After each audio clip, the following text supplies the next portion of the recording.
सभी भक्तजनों को मेरा निमन प्रणाम। राम राम, जय श्री कृष्णा। पूनम सिहा की दुनिया में आप सभी का बहुत बहुत स्वागत है। जांबा पुराण सिद्ध संत श्री केशव जी।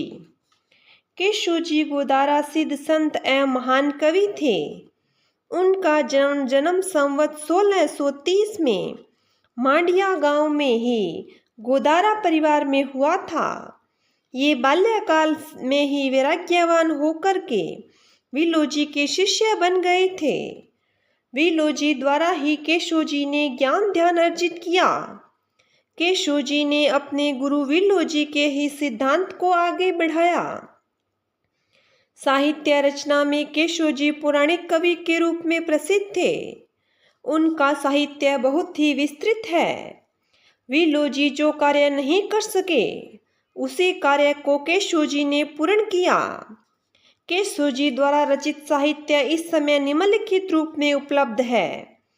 19 साखियाँ, 13 हरजस, 81 कवित, 27 सेवैये, 85 चंद्रायन, 116 दोहा, 13 सोरठे अवतार की स्तुति में तथा कथा बाल लीला, कथा उदय अतली की, कथा से जोखानी की, कथा मेड़ते की, कथा इस्कंदर की, कथा जती तालाब की, कथा विक्तावली, कथा लोहा पांगल की, प्रहलाद चरित्र, कथा भीम दुसासाणी, कथा सुरगारोहिणी, कथा बहसोवनी, कथा मृग लेखा इत्यादि प्रसिद्ध।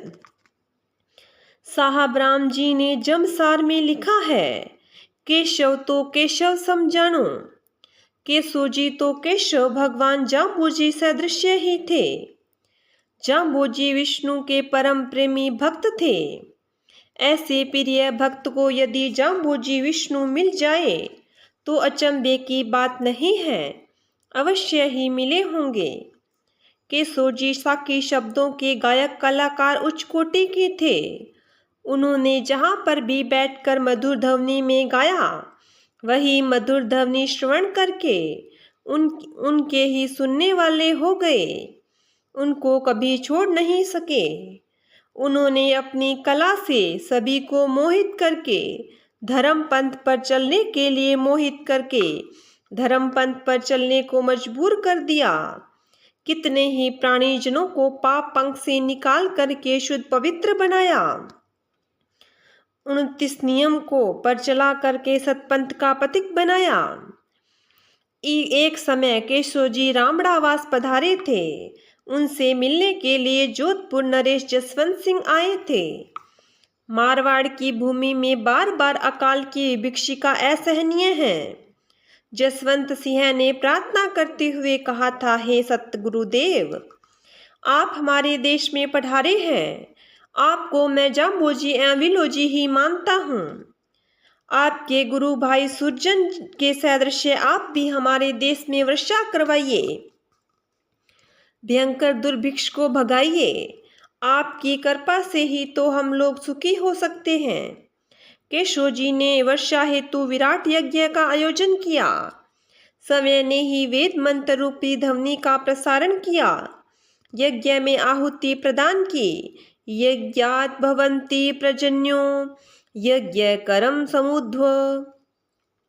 यज्ञ करने से वर्षा होती है, इसलिए यज्ञ कर्म करो, ऐसी आज्ञा भगवान कृष्ण ने दी है।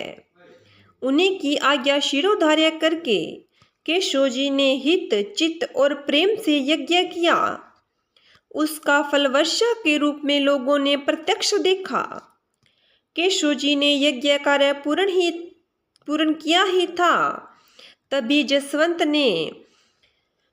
जी ने यज्ञ की महिमा और केशव जी की श्रद्धा विश्वास को वर्षा के रूप में प्रत्यक्ष देखा था। घन उमड़ घुमड़ कर चारों तरफ से आकर मूसलाधार वर्षा करने लगे। 7 दिनों तक लगातार वर्षा होती रही थी। जब नहीं रुकने का अवसर हुआ तो पुनः राजा ने प्रार्थना की कि हे महाराज, अब आप इसे रोकिए, अन्यथा तो जल ही जल हो जाएगा। सभी धरती डूब जाएगी, अनर्थ हो जाएगा। केशव जी ने भगवान की स्तुति करते हुए कहा, हे देव, अब तो आप कृपा कीजिए, वर्षा को रोकिए। हमने तो आपका प्रत्यक्ष दर्शन वर्षा के रूप में ही कर लिया है। अब हम पूर्णतः तृप्त हो गए हैं। आपकी कृपा से हमारे सभी कार्य सफल हो जाते हैं। आपके बिना ऐसा दिव्य कार्य भला कौन करेगा। अब तो कृपा करके वर्षा को रोक दीजिए।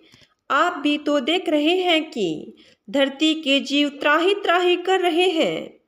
आप तो भक्तों के रक्षक हैं। इस प्रकार से प्रार्थना करने पर 8वें दिन वर्षा शांत हुई। केशव जी ने काल का मुंह इस प्रकार से तोड़ डाला।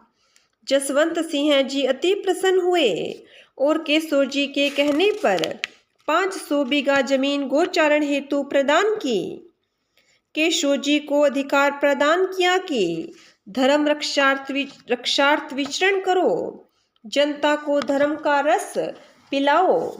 यदि लोग प्रेम रस से धर्म को नहीं अपनाते हैं तो उन्हें दंडित करके धर्म पर वापस लगाओ। राजा ने कहा कि मैं इस कार्य में तुम्हारी सहायता करूंगा। आप साम दाम दंड और भेद से या अन्य किसी भी प्रकार से भूले भटके लोगों को सन्मार्ग पर लाओ। इस प्रकार से आपसे कोई अपराध या कोई व्यक्ति दंडित हो जाएगा तो भी मैं आपका ही पक्ष लूंगा, क्योंकि आप निस्वार्थ भाव से दुनिया की भलाई हेतु कार्य करने जा रहे हैं। इस प्रकार कहते हुए नृप वापस जोधाने चला गया। केशव जी सभी जगहों पर भ्रमण करते हुए गंगा पार बिश्नोइयों के गांव में भी गए। मेवाड़, मालवा, बीकानेर, जैसलमेर, जोधपुर आदि स्थानों में भ्रमण करते हुए धर्म का प्रचार किया। बहुत से अज्ञान रूपी सर्प से ग्रसित लोगों को ज्ञान का दिव्य मार्ग बतलाया और उन्हें काल रूपी सर्प से मुक्त करवाया। केशव जी ने अपने गुरु विलोजी द्वारा पंचायत संगठन कार्य को आगे बढ़ाया, उन्हें सुदृढ़ता प्रदान की। विक्रम संवत 1736 में अपनी जन्मभूमि में ही बैंकुंठवास को प्राप्त हुए। केशव जी की कीर्ति उनके कवित्व भाव से अमर हो गई है।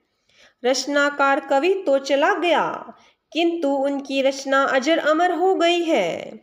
उनके व्यक्तित्व को अभी भी उजागर करती हुई प्रेरित करती है। इस समय हमारे पास उपलब्ध है। यह जांबा पुराण भी इन्हीं संतों की रचनाओं के आधार पर ही लिखा गया है। बोलिए गुरु जमदेश्वर भगवान की जय हो। बोलिए विष्णु भगवान की जय हो।